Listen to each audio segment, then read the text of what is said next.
Welcome to the Deception Narrative Hub. The message came during the 7th inning. Dad, why does Coach Bennett always converse with Mom after practice? My 11-year-old son's query altered my perception of everything I thought was true about my marriage, Gregory Vale. For 13 years, I held the belief that I had a marriage envied by many. Colleen, my wife, was a dedicated pediatric nurse and a beautiful woman focused on our son, Finn. We crafted a life in suburban Connecticut that appeared flawless from an outsider's perspective. Saturday football league games, nightly family dinners, and a mortgage we were comfortably ahead on. The sort of stability that makes one forget to remain cautious. Finn's text lingered in my mind throughout the rest of that game. I remained seated in the bleachers, watching my wife conversing enthusiastically with Coach Elliot Bennett near the dugout, and each Saturday for the past 4 months replayed in my mind like a movie I hadn't truly observed due to my blindness. The way she had started dressing differently for games. She consistently agreed to fetch Finn from training when I suggested it. Her sudden fascination with baseball tactics, something she previously showed no interest in, was also noteworthy. After Finn had fallen asleep that evening, I, like any reasonable person when my world began to sway, examined her phone. I won't claim pride for this action, but I could ignore the alarm bells ringing inside me anymore. The messages were far from concealed. She saved his contact as Elliot B., evidently unconcerned about my scrutiny. Over a 3-month period, their interactions, which began with discussions on Finn's batting technique and evolved into something disturbing, filled the screen. Plans to meet, criticisms of their respective spouses, images I can never forget, but what stood out most was a message from 2 weeks prior. Greg is oblivious. He's absorbed in his promotion, barely acknowledging me now. That statement shattered something within me. Despite not being entirely in the wrong, I had been overworking on a significant project. However, instead of discussing my perceived neglect with me, she chose to have an affair with our son's baseball coach. That night, I was on the verge of yelling at her, kicking her out, or phoning Marissa Bennett immediately. That's what my surging anger dictated. But having spent 15 years as a contract attorney, I knew one crucial fact. Emotions fade in court, evidence prevails.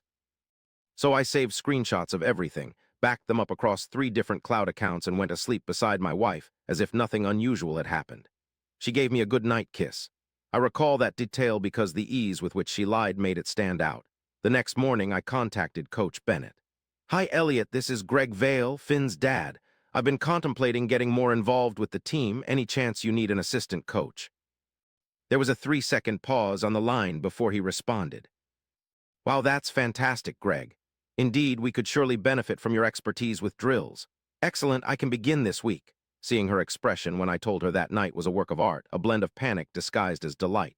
That sounds wonderful, dear, but are you certain about the timing considering the Henderson project?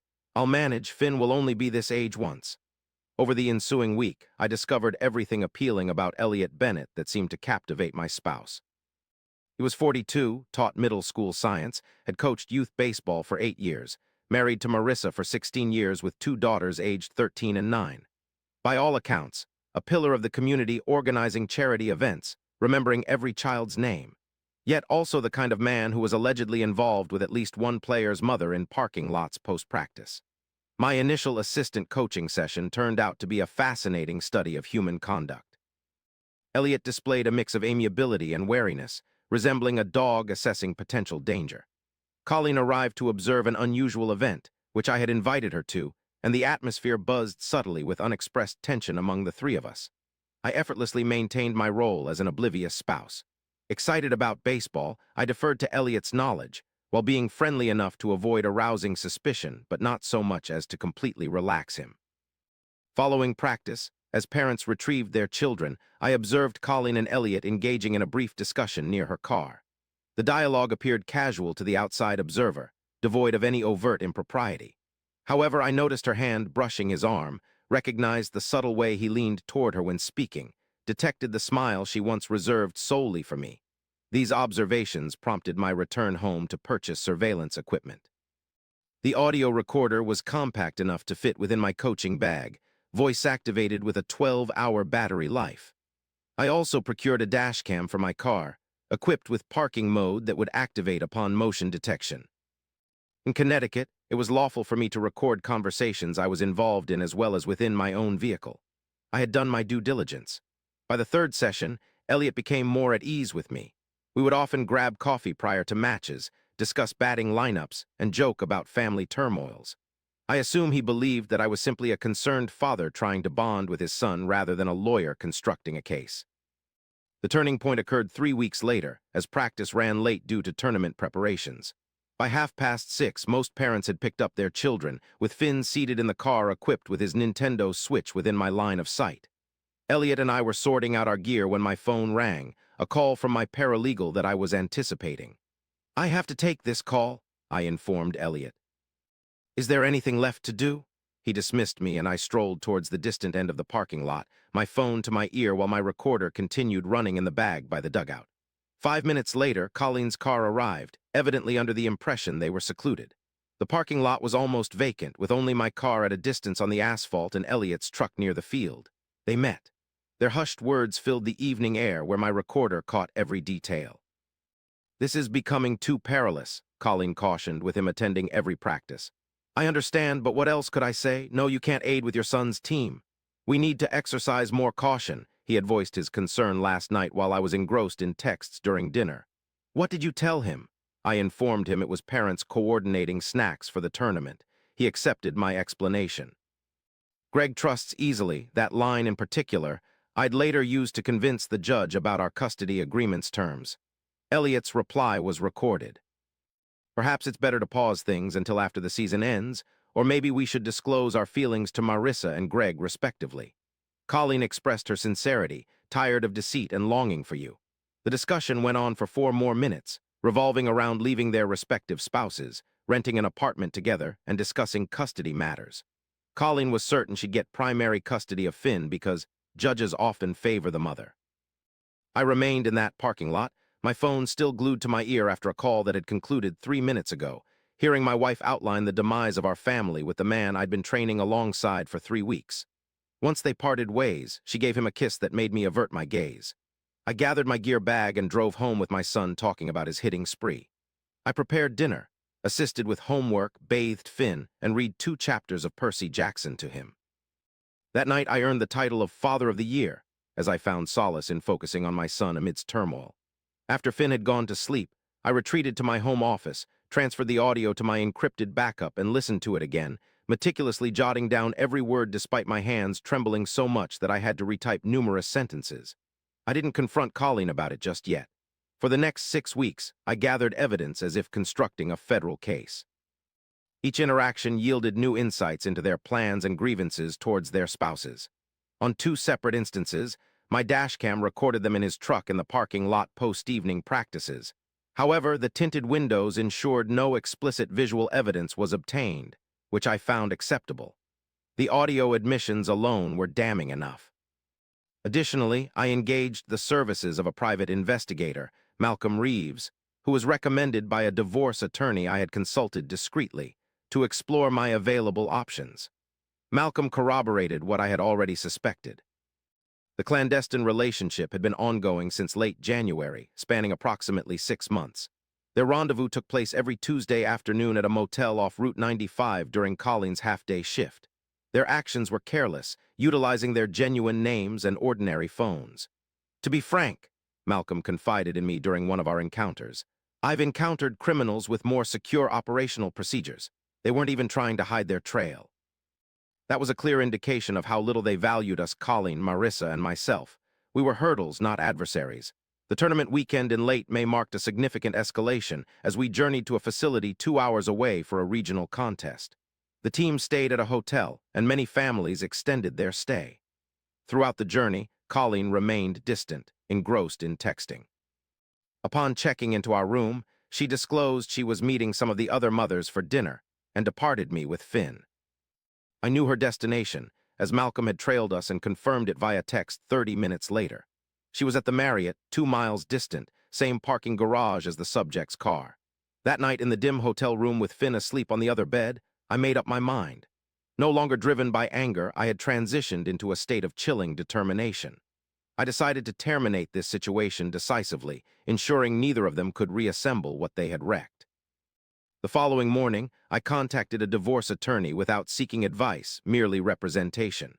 Catherine Hartley, partner at one of Hartford's esteemed family law firms, was renowned for winning seemingly unbeatable custody battles.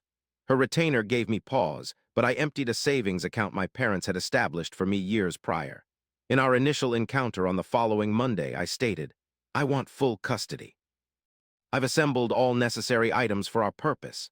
I presented the proof, text exchanges, recorded talks, the graph depicting their infidelity patterns, images of them together in situations unsuitable for a married person with another's spouse.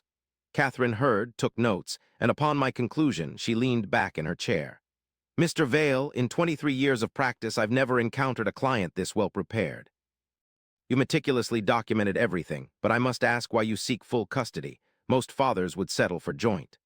Because she informed her paramour that courts usually favor the mother when discussing primary custody, because she intends to depart and assume she will take my son with her, because I wish her to understand that actions have consequences. Catherine smiled, a smile devoid of pleasure. "Then let's ensure she learns this lesson thoroughly." We filed the following week. Colleen was served at the hospital where she worked.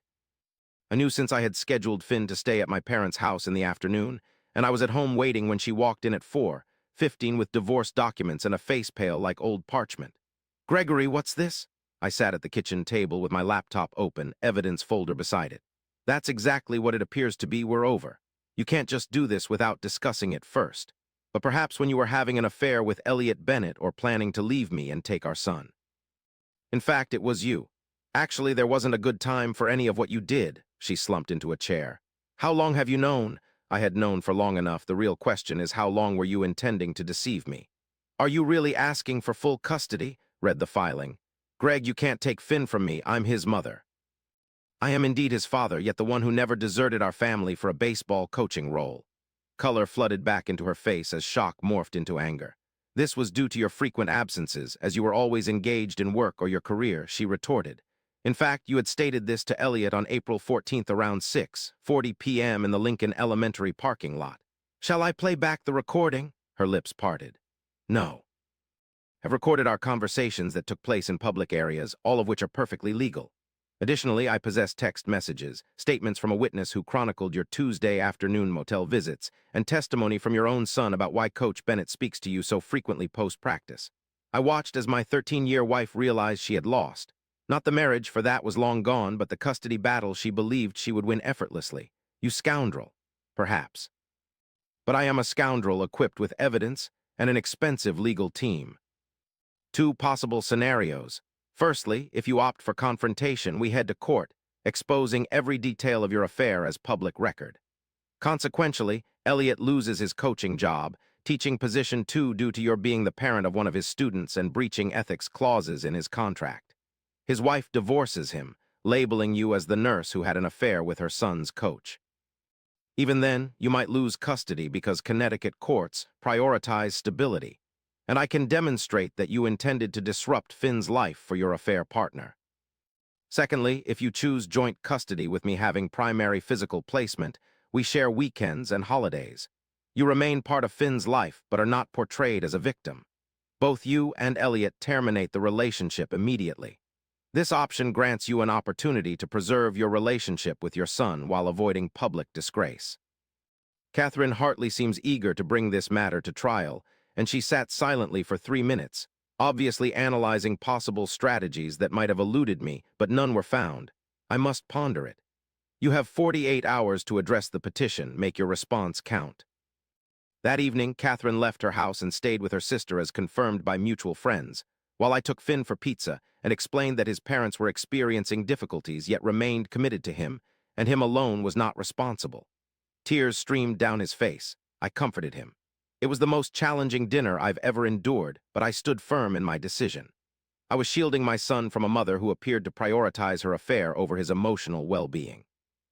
The following day, Elliot Bennett phoned me. I let it go to voicemail, and Greg reached out, suggesting that we meet to discuss the situation man to man. When I played the message for Catherine, she laughed. Elliot, in a state of distress, seemingly just understood the implications for his job. She had been correct all along. By the week's end, Elliot submitted his resignation from coaching. The stated reason was scheduling issues, but whispers were already abound. In tight-knit communities, secrets rarely remain hidden, and enough parents had observed peculiar exchanges between the coach and Finn Vale's mother. Marissa Bennett filed for divorce 3 weeks afterward. I learned about it because she contacted me. "This is Marissa Bennett," she said, wishing to express her apologies, explaining that she was unaware of Elliot's actions and deeply saddened that the Vales are experiencing similar hardships. We conversed for 30 minutes. Distraught and humiliated, she fretted over her daughters. I provided her with Malcolm Reeves' contact details and a skilled lawyer's name. Despite our spouse's affair, we were unlikely friends but shared an alliance in salvaging what remained from the wreckage. The custody hearing took place in late July. Connecticut Family Court was less dramatic than expected, without jury or spectators. Only Judge Patricia Brennan, the lawyers, Colleen Me, and a court reporter were present. Colleen had obtained legal representation, albeit not on par with Catherine's, who argued that I had been an absent father, that Colleen was the primary caregiver, thus deserving primary custody. In response, Catherine introduced audio recordings. "Your Honor, I request to submit as evidence a series of audio recordings made by my client during his tenure as assistant coach of his son's baseball team. These recordings chronicle conversations between Mrs. Vale and Mr. Reeves." Elliot Bennett, named as Mrs. Vale's extramarital partner and head coach, was the focus of Judge Brennan, a 60-year-old woman known for her intolerance of foolishness. After listening to 3 minutes of the April 14th recording where Colleen discussed leaving her and predicted getting primary custody, Judge Brennan halted proceedings. "I've heard enough," she stated. "Mrs. Vale, did you make these statements?" Colleen's lawyer attempted an objection based on privacy concerns, but this was swiftly dismissed by the judge. The recordings were made in public spaces where no reasonable expectation of privacy existed, Your Honor. Connecticut being a one-party consent state, and my client being present during these conversations as a coach on site, justified the admissibility of the recordings. Judge Brennan addressed Colleen once more. "Mrs. Vale, yes, but... And were you involved in an extramarital affair with Mr. Bennett while your husband was helping with your son's baseball team?" "Didn't answer your question properly. Is it yes or no?" "Yes," Judge Brennan noted it down. "Proceed, Ms. Hartley." Catherine presented the rest. The PI report exposed a 6-month affair. Text messages detailing Colleen discussing departure with Finn. Evidence of Elliot Bennett's resignation from coaching following the affair revelation. Character references testifying to my active and supportive role as a father at every practice and game. The most damaging point was when Catherine questioned, "Mr. Vale, why did you volunteer to coach your son's baseball team?" "I coached because my son texted me about Coach Bennett frequently speaking with his mother post-practice, which worried me. Upon investigation, I uncovered the affair and understood that this man was in frequent contact with my son. I wanted to keep a check on the situation and safeguard my son's well-being. During this period, did I behave inappropriately toward Mr. Bennett? I showed him respect as a professional while gathering evidence for this trial." Judge Brennan looked at me thoughtfully and said, "Mr. Vale, that level of self-control is impressive." "I had to keep my focus on protecting my son, Your Honor. My personal feelings were less important." 2 days later, the verdict arrived. Physical custody granted to me exclusively, with Colleen having standard visitation, alternating weekends and one-night dinner visits each week, plus sharing holidays. The judge's written decision, which Catherine later framed and sent to me, stated that I had shown extraordinary calmness and dedication to my son's well-being during a difficult personal time. Mrs. Vale's statements about custody expectations, coupled with her decision to have an affair with someone in authority concerning her son's life, raised doubts about her judgment regarding the child's best interests. Although the court doesn't think Mrs. Vale intended harm, her actions are questionable. Vale deemed unsuitable as primary guardian. Placement with Mr. Vale serves child stability needs. Colleen wept upon hearing it, while I remained indifferent, neither feeling triumph nor vindication, only exhaustion. The subsequent events transpired as expected. Elliot Bennett's resignation from coaching preceded a school board ethics inquiry. Though he didn't breach policies concerning Colleen directly, as Finn wasn't his immediate student, the appearance was damaging enough that he was advised to seek work elsewhere. He accepted a teaching post in western Massachusetts, 2 hours distant.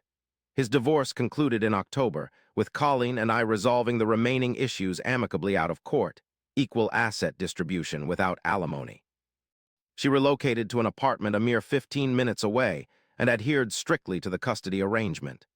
It seems Colleen was taken aback by the court verdict's intensity. Initially, she believed that motherhood would grant her primary custody. Surprisingly, Finn adapted better than anticipated. Children are adaptable, and I ensured he spent quality time with both of us. I never spoke ill of Colleen in his presence. Although she had flaws, destroyed our marriage, she remains his mother. He deserves a healthy relationship with her without my resentment tainting it. The baseball season concluded, and I continued as assistant coach under the new head coach. Some parents were aware of the past events, many weren't. Indifference was my response. I focused on Finn. Watching him smash a double in the championship game that autumn, beaming up at me from the dugout with unadulterated joy, made the 6 months prior worth every challenge. Reflected a lot on how I could have acted differently. Perhaps I should have addressed Colleen that very night when I discovered the messages. Maybe my strategy was overly cautious. Reminding myself of her words about courts leaning towards mothers, her certainty of seizing my son, I realize I made the best decision. Proof outweighs feelings, planning surpasses presumption, and a father's affection for his child trumps a deceitful person's claim every week. I hear Elliot Bennett now coaches a recreational adult softball team. Colleen appears to be dating someone from the hospital, which is acceptable. I wish she learned something from this, though I'm skeptical. Some individuals never acknowledge their role in the harm they inflict. As for me, I concentrate on Finn, being there for him, ensuring he understands that despite our parental issues, he's fully loved by both of us, and I never miss his baseball matches.